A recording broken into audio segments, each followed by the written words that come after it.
Decomposition of ammonia. ठीक है, और कौन सी ऑर्डर की बात करी उसने, जीरो ऑर्डर रिएक्शन है। ठीक है, कोई प्रॉब्लम नहीं। हमें किसकी वैल्यू दे रखी है, के की वैल्यू दे रखी है उसने, how much, 2.5 into 10⁻⁻⁴ mole inverse litre second inverse, ऐसा दे रखा है।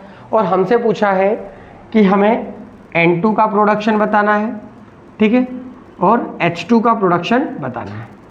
ठीक है, तो हमें डीकम्पोजिशन ऑफ अमोनिया की इक्वेशन आनी चाहिए। तो फर्स्ट हम इक्वेशन बनाते हैं कि 2NH3 decompose into N2 plus 3H2। ठीक है, ऐसा हो जाएगा डीकम्पोजिशन। हमें रेट ऑफ रिएक्शन लिखना आती है according to definition. Rate is equal to क्या होता है, डिक्रीजिंग कॉन्सेंट्रेशन ऑफ रिएक्टेंट, तो NH3 अपॉन dt। यहाँ पे 2 दे रखा है तो ये क्या हो जाएगा, 1/2 हो जाएगा माइनस में। फिर मैं एक और क्या लिख सकता हूँ, रेट इज इक्वल टू क्या हो जाएगा, प्लस में डेल N2 अपॉन dt। एक और इक्वेशन क्या लिख सकता हूँ, rate is equal two plus 1/3 dH2 upon dt।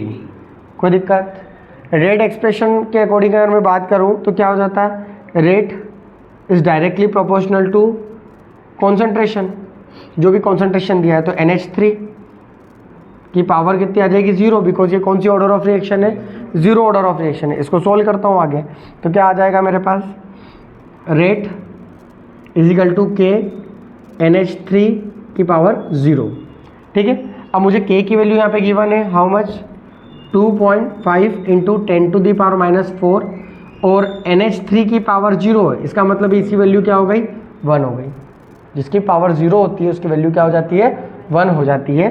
तो रेट की वैल्यू हमारे पास आ गई, क्या आ गई रेट की वैल्यू हमारे पास, इसको हटा दो, 2.5 into 10⁻⁴ mole inverse litre second inverse, ये आ गई है। अब हमें किसकी प्रोडक्शन बताना था, N2 की। N2 का प्रोडक्शन ये लिखा हुआ है, ये आंसर हो जाएगा। तो क्या हो जाएगा हमारे पास, dN2 upon dt is equal to rate, और रेट की वैल्यू क्या है, 2.5 into 10⁻⁴ mole inverse litre second inverse, ये इसका आंसर हो गया। हमें क्या बताया, और H2 का प्रोडक्शन पूछा, कहाँ है H2 का प्रोडक्शन, ये रहा। तो क्या हो जाएगा, dH2 upon dt is equal to rate, rate की वैल्यू क्या है, 2.5 इंटू 10⁻⁴, और यहाँ पे जो 3 था वो इस साइड आ जाएगा। तो इसमें क्या करेंगे हम, 3 का मल्टीप्लाई कर देंगे। ठीक है, 3 का मल्टीप्लाई करके इसका आंसर लिख दीजिए। कितना आ रहा भैया, 3 का मल्टीप्लाई कर रहे हैं तो 7.5 इंटू 10⁻⁴ मोल लीटर। ठीक, ये हमारे पास आंसर होगा। बस इतना ही है क्वेश्चन।